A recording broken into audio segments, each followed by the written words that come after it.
Good morning mga kateknik. Yan. Okay, dito tayo sa ating manukan na. Ito yung ating breeding house. So, nandito ang ating dongtaw. Trio na dongtaw. Tapos yung ating hybrid na asil base. At saka, mapapansin nyo, dumami na. Medyo madilim lang, kaya pangit yung ating video, no? Quality ng video, at saka hindi din masyadong maganda yung ating cellphone, no? Kaya pagtiisan nyo na lang, guys, yan. So, nandun din, nakakulong yung ating astrolorp. Yun. Yung nagtilaok, no? At yung pinakamadami dito ay yung ating tinatawag na hybrid A. Yan. So, pinagsama-sama ko na muna dito lahat ng ating malalaki na hybrid A, ang 4 months to 5 months na 5 months old na hybrid A na. Kasi malapit na tayong mag-selection, no.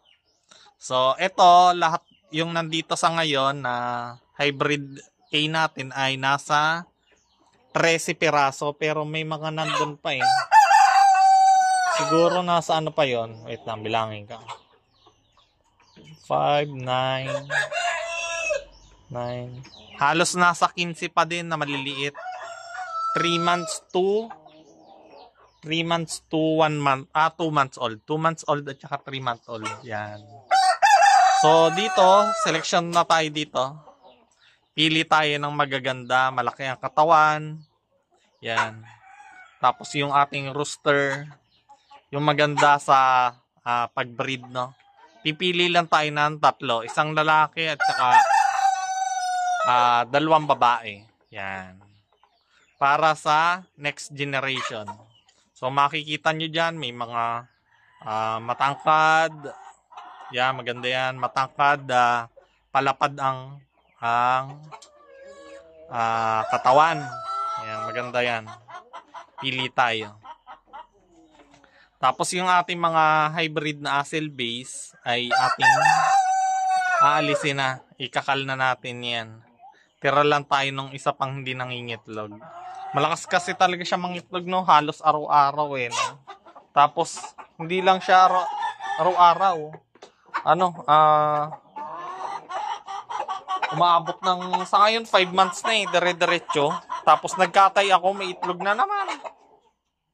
Ay kinatay ko na lang yung iba kasi medyo mahal din ang patoka. Yan. Tapos wala din naman halos bumibili. Ito, ang dami pa niyan na tira, oh. Nasa yung malalaking to, yung malalaking yan, nasa 13 piraso pa. Hindi ganong mabenta. Gusto ko kasi dito, yung mga layer, yung mga kakaiba yan, pinaka mabenta natin yung kakaiba, yung Brahma. Yung dongtaw, konti pa lang napasisiw ko niyan eh, pero nauubos naman. Yung Jersey Giant, wala pa ulit akong pasisiw niyan. Ano pa? Yung hybrid B natin, wala pang bumibili kahit isa. Pero sure ako maganda yon. Papalakihin ko muna, papakita ko sa inyo kung gaano kaganda, no? Yung ating hybrid B. Ito hybrid A. Luto na ako niyan isang beses. Masarap ang kanyang karne, no? Nilechon lang yon, pero nakatikim na rin kasi ako native na lechon eh. Malasa. Kahit feeds yung pinapakain natin dito, malasang-lasa yung kanyang karne, no? Parang native ang dating. Kasi yung niluto ko, parang nasa almost 2 kilos, 4 months. Ito, ayan. Tangke natin. Ayan, laki.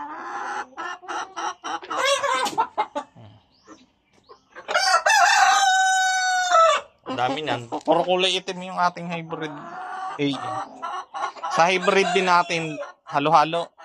May puti, may itim.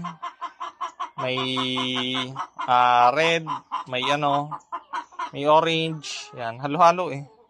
Yan. Pili tayo dito. Yung pinakamalaki, yung pinakamaganda ang katawan na lalaki. Tapos yung pinakamaganda ang katawan ng babae. Yan. May nakikita na ako dyan kasi nilipat ko sila isa-isa dito. Nawakan ko yung katawan. May mga nakikita akong maganda. Yung parang pang-inahin talaga, no? Yung kahit hindi pa naman sila nangingitlog, makakapa mo na agad yan eh. Kung malalaki yung itlog nila, may pro-produce. Kasi ito namang hybrid A natin. Ano to? Ang parents nito parehas malakas mangitlog. Parehas 200 eggs a year na light brown. Kaya maganda. Tas hindi siya sakitin. Yan. Itong batch na to, yan. Yung 4 and 5 months old na to. Wala dito nagkasakit, no? Yung ganun sila katitibay. Or depende din sa pano. Kasi, to napisa nung tag-init. Ngayon, tag-ulan, baka kaya may mga sakit tayo sa ating 2-month-old or 1-month-old. Ayan. So ito mamaya papakainin ko na. Ubus lang na yung ating patuka. Kaya kailangan ko ng support niyo guys. Wala na kasi akong patuka.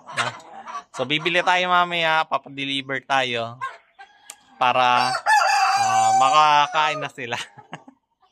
Yan, marami naghihintay. At saka ito pala, no? Yan. Kung broody daw, no? Broody naman, yan. Naglilimlim yan. Naglilimlim. Pero yung nililimliman niya, kasi yan, hindi yan tunay na itlog, no? Mga plastic. Wait lang, hanap tayo ng sample. Madudumi na kasi,